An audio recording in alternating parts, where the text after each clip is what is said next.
BPL card ತೆಗೆದು ಅವರಿಗೆ APL card ಕೊಡುತ್ತೇವೆ ಸಚಿವ ಮುನಿಯಪ್ಪ.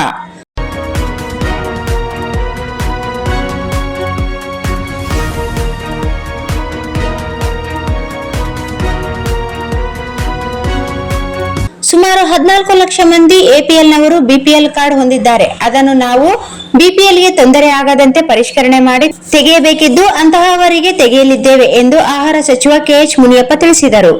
ನಗರದಲ್ಲಿಂದು ಮಾಧ್ಯಮದವರೊಂದಿಗೆ ಮಾತನಾಡಿದ ಅವರು, ಕೇಂದ್ರ ಸರ್ಕಾರ ರಾಜ್ಯದಲ್ಲಿ 4 ಲಕ್ಷಕ್ಕೂ ಹೆಚ್ಚು ಅನಧಿಕೃತ ಬಿಪಿಎಲ್ ಕಾರ್ಡ್ಗಳಿವೆ ಎಂಬ ವರದಿ ಕೊಟ್ಟ ವಿಚಾರವಾಗಿ ಪ್ರತಿಕ್ರಿಯಿಸಿದರು. ಗೈಡ್ಲೈನ್ಸ್ ಮೀರಿ ಎಪಿಎಲ್ನವರು 7 ಲಕ್ಷ ಕಾರ್ಡ್ ಬಿಪಿಎಲ್ ಕಾರ್ಡ್ ಮಾಡಿಸಿಕೊಂಡಿದ್ದಾರೆ ಅಂತ ವರದಿ ಇದೆ. ಅದನ್ನು ಪರಿಷ್ಕರಿಸುತ್ತಿದ್ದೇವೆ. ಸುಮಾರು 14 ಲಕ್ಷ ಜನ ಎಪಿಎಲ್ನಲ್ಲಿ ಇರಬೇಕಾದವರು ಬಿಪಿಎಲ್ ಕಾರ್ಡ್ ಹೊಂದಿದ್ದಾರೆ. ಹಂತ ಹಂತವಾಗಿ ಅದನ್ನು ತೆಗೆಯುತ್ತೇವೆ ಎಂದರು. ನಿಜವಾಗಲೂ ಬಿಪಿಎಲ್ ಕಾರ್ಡ್ಗೆ ಯಾರು ಅರ್ಹರಿದ್ದಾರೋ ಅವರ ಹೆಸರು ಡಿಲೀಟ್ ಆಗಿಲ್ಲ. ಡಿಲೀಟ್ ಆಗಿದ್ದರೆ ತಹಸೀಲ್ದಾರ್ಗೆ ಅರ್ಜಿ ಹಾಕಬೇಕಿತ್ತು.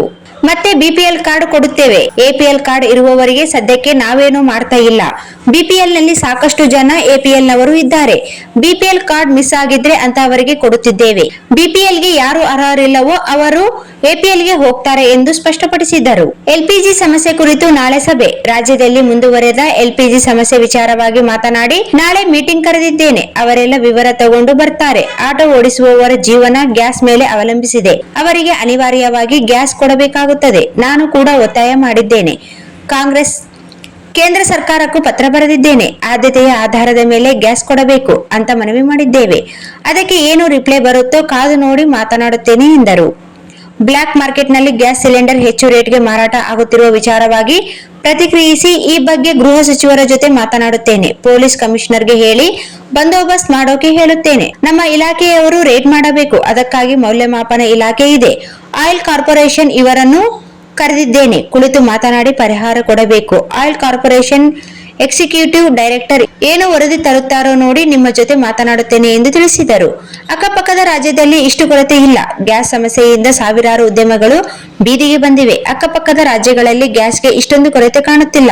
ನಮ್ಮಲ್ಲಿ ಕೊರತೆ ಇದೆ. ಮಲ್ತಾಯಿ ಧೋರಣೆ ಆಗಿದೆ. ನಮ್ಮ ರಾಜ್ಯದಿಂದ ಆಯ್ಕೆಯಾದ ನಿರ್ಮಲಾ ಸೀತಾರಾಮನ್ ಅವರೇ ಹೀಗೆ ಮಾಡಿದ್ದಾರೆ. ಅವರು ರಾಜಕೀಯವಾಗಿ ತಾರತಮ್ಯ ಮಾಡುತ್ತಿದ್ದಾರೆ.